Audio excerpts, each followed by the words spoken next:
Quando o basqueteiro mais carismático dos anos 90 decidiu esticar o seu talento para além das quadras, ninguém teve coragem de dizer: Shaq, talvez aqui não. E assim surgiram dois monumentos do cinema que desafiariam o bom gosto e a lógica: Kazan e o Aço. Um é o gênio do rap, que mora numa caixa de som.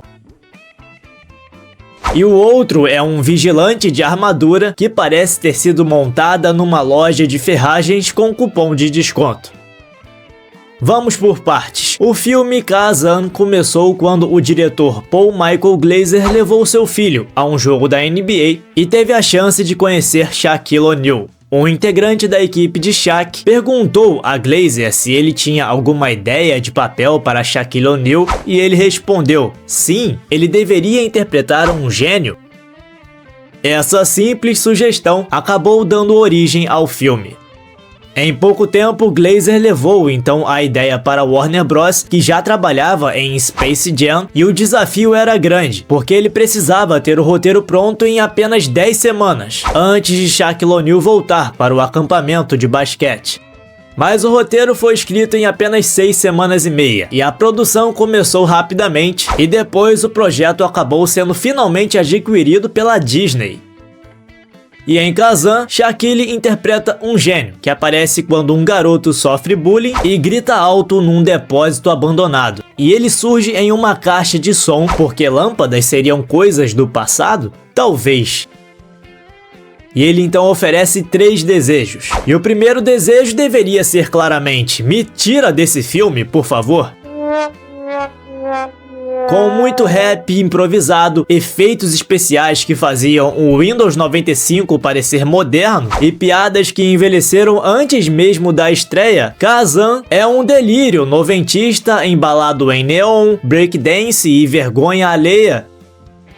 O filme tenta passar uma lição de amizade, paternidade ausente, mas tudo o que conseguimos pensar é: por que Shaquille O'Neal está rimando sobre milkshakes durante uma perseguição? E a trilha sonora aqui é tão importante quanto o roteiro, o que não exatamente é um elogio. My name is Kazan, and your wish is my command. Huh? I understand you have a dream. But you're not a genie. That's real life. I'm a genie in Kazan the movie. Mas com tudo isso, Kazan ainda consegue ser uma experiência divertida e melhor do que Aço. Então vamos falar agora desse super-herói. Imagine o Batman, só que agora tire o orçamento, o carisma, adicione uma armadura de ferro reciclado, um martelo gigante e o Shaquille O'Neal. Pronto, você já tem o Aço. A produção do filme começou com o produtor Quincy Jones e o seu parceiro David Salzman, que eram fãs do personagem. Quincy Jones se sentiu especialmente motivado e conectado com o projeto, dizendo que queria que a ideia representasse um modelo positivo para jovens, um super ser humano que inspiraria esperança no futuro. Wesley Snipes foi a primeira escolha do diretor Kenneth Johnson para o papel principal, mas Quincy e Saltzman preferiram iniciar uma conversa com Shaquille O'Neal. Teria sido muito melhor ter ouvido o diretor e ter escolhido Wesley Snipes, mas eles preferiram seguir em frente e escolheram Shaquille O'Neal. Kenneth Johnson é um diretor muito renomado em séries de TV, ele fez A Mulher Biônica, O Incrível Hulk e também a série Alien Nation.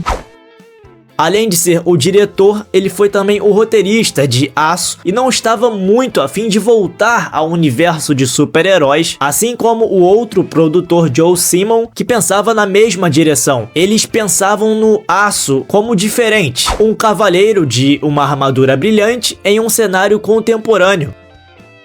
E o diretor refletiu isso no filme, removendo a capa do traje do herói, descreveu ele como se fosse um Batman de colarinho azul, adaptou a história, substituindo personagens dos quadrinhos por protagonistas e vilões criados por ele.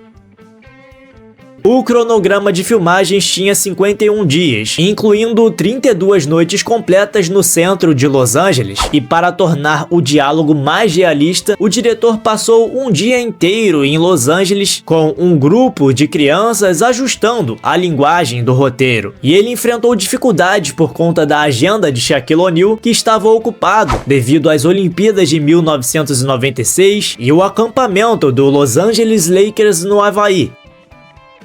Isso deixou apenas 5 semanas para filmar todas as cenas de Shaq, e antes das Olimpíadas ele fez toda a leitura do roteiro e treinou com um coach de atuação entre os jogos, voltando para o set com as falas memorizadas, tentando fazer aquela ideia funcionar. Inspirado em um personagem da DC que tentou substituir o Superman nos quadrinhos, o filme ignorou quase tudo sobre a fonte original e virou uma história de um cientista / inventor que combate o crime com uma tecnologia caseira, como se o MacGyver tivesse se formado na Universidade do Ferro Velho. Shaq até tenta trazer um tom sério para o herói, mas com cenas de ação em câmera lenta e vilões que parecem ter saído de um episódio ruim de Power Rangers, o filme se arrasta entre explosões e silêncios constrangedores.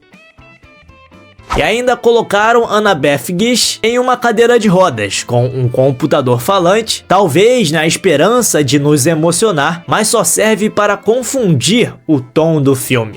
No geral, Kazan e Aço parecem ter sido encomendados por um produtor que confundiu Shaquille O'Neal com um super-herói de verdade. São filmes ruins? Sem dúvida. Acho que Kazan é ainda melhor do que Aço. São filmes ruins, mas ruins daquele jeito que só os anos 90 sabiam entregar, com efeitos toscos, uma trilha exagerada e uma confiança absurda de que tudo daria certo só porque Shaquille O'Neal estava ali. Uma figura popular e então atrairia o público às salas de cinema. Foram tentativas muito equivocadas de uma época em que achava-se que bastava ter uma estrela do esporte para convencer uma criança e arrastar os pais para o cinema, como Michael Jordan tinha conseguido com Space Jam. Agora é com você. Você sobreviveu a Kazan? Assistiu Aço no VHS? Lembra de alguma rima do Shaquille O'Neal? Comente aí embaixo qual foi a sua experiência com essas pérolas do cinema. Se curtiu o vídeo, deixa aquele like para ajudar o desempenho do vídeo. Se inscreva no canal se for novo por aqui e até o próximo vídeo!